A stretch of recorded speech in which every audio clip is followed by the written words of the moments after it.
The question is, do I think the Democrats will be perceived as losing the budget deal by the resistance because they didn't get DACA in it? I think this leads me into an entire, the answer I have to your question here goes way beyond the specifics and the nature of your question. And I've said this before, you're not saying anything I haven't said before, but I don't think the people in the quote-unquote establishment of the Democrat Party anywhere still have any idea who and what they're dealing with in Donald Trump. And so I think they are judging the fact, they think they're cleaning his clock, wiping the floor with him, when the exact opposite is happening. They continue to look at everything through well, you can't blame them, the only prism they've known. And that is the prism of inside the Beltway establishment politics, which is a geographic and political area they have always dominated. I mean, every day they wake up knowing they run things, even when they lose elections. That's what so irritates them when they lose elections.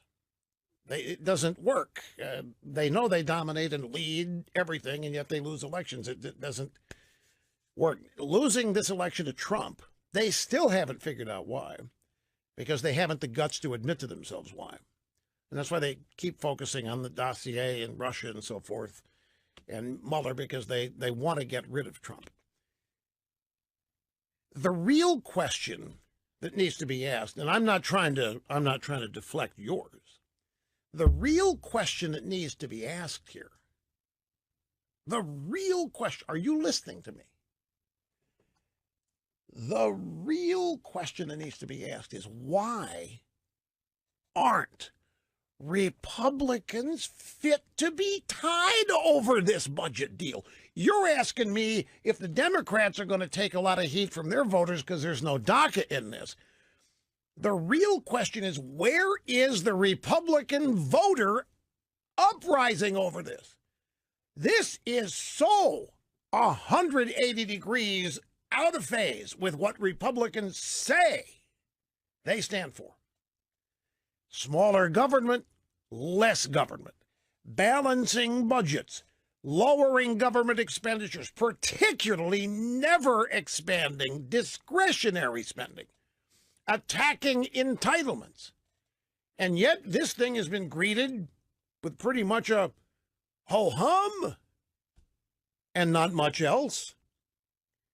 You see, the real question, you want to look at the battlefield going through massive changes that nobody notices yet, that nobody sees yet.